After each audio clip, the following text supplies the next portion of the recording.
ভূমিহীন ক্ষেতমজুর প্রকল্পে যারা আবেদন করেছেন টাকা পাওয়ার জন্য আপনাদের পেমেন্ট স্ট্যাটাস নতুন আপডেট চলে এসেছে।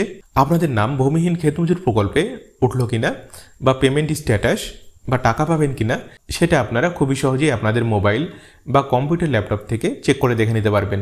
চেক করার জন্য আপনি যে কোনো একটি ইন্টারনেট ব্রাউজার ওপেন করে নেবেন এবং সার্চ বারে ভূমিহীন এটা লিখে সার্চ করবেন। সার্চ করলে দেখুন প্রথমে যে লিঙ্কটি আসবে দেখুন ভূমিহীন লেখা রয়েছে এবং দেখুন লিঙ্ক দেওয়া রয়েছে। আমাদেরকে এই লিঙ্কের উপরে ক্লিক করতে হবে। আপনাদের সুবিধার জন্য এই লিঙ্কটি এই ভিডিওর ডেসক্রিপশনে দেওয়া থাকবে। সম্পূর্ণ ভিডিওটি দেখে নেওয়ার পরে লিঙ্কের উপরে ক্লিক করলে আপনি সরাসরি ডিপার্টমেন্ট অফ এগ্রিকালচার দপ্তরের যে ওয়েবসাইট দেখুন আমরা ওয়েবসাইটে চলে এসেছি। ওয়েবসাইটে আসার পরে আপনার নাম ভূমিহীন ক্ষেতমজুর প্রকল্পে উঠেছে কিনা সেটা চেক করার জন্য দেখুন অপশন দেওয়া রয়েছে ফার্মার সার্চ। দেখুন অপশন দেওয়া রয়েছে সার্চ বাই অ্যাকনোলেজমেন্ট নম্বর। তো আপনার যদি অ্যাকনোলেজমেন্ট নম্বর জানা থাকে তাহলে আপনি আপনার অ্যাকনোলেজমেন্ট নম্বর দিয়ে অথবা দেখুন আপনার আধার কার্ড নম্বর দিয়ে অথবা দেখুন ভূমিহীন ক্ষেতমজুর প্রকল্পে আবেদন করার সময় আপনি যে মোবাইল নাম্বারটি দিয়েছিলেন মোবাইল নাম্বার দিয়েও আপনি এটাকে সার্চ করে দেখে নিতে পারবেন।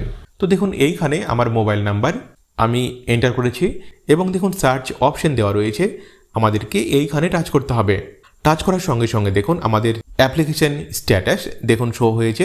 দেখুন নেম অফ অ্যাপ্লিকেন্ট দেখুন আমাদের নাম লেখা রয়েছে। দেখুন মোবাইল নাম্বার দেখুন আমাদের মোবাইল নম্বরটি লেখা রয়েছে। দেখুন আমাদের ডিস্ট্রিক্ট আমাদের জেলার নাম এবং দেখুন আমাদের ব্লক এর নাম দেখুন এইখানে লেখা রয়েছে। দেখুন স্ট্যাটাস দেখুন লেখা রয়েছে পেমেন্ট ফাইল জেনারেটেড। এই ক্ষেত্রে কিন্তু আমাদের ভূমিহীন ক্ষেতমজুর প্রকল্পের যে payment status payment file generated হয়ে গেছে। এই ক্ষেত্রে কয়েকদিনের মধ্যে আমাদের অ্যাকাউন্টে ভূমিহীন ক্ষেতমজুর প্রকল্পের যে টাকা সেটা আমাদের অ্যাকাউন্টে আসবে। এই আপডেটটি কিন্তু এখনো পর্যন্ত সব জেলার ক্ষেত্রে দেখাচ্ছে না। আপনি কোন জেলা থেকে দেখছেন এবং আপনার পেমেন্ট স্ট্যাটাস কি দেখাচ্ছে সেটা আপনি কমেন্টে লিখে জানাবেন। তো ছোট্ট একটি আপডেট ছিল। ভিডিওটি ভালো লাগলে অবশ্যই লাইক করবেন আর পরবর্তী নেক্সট আপডেটগুলি পাওয়ার জন্য চ্যানেলটিকে সাবস্ক্রাইব করে রাখুন।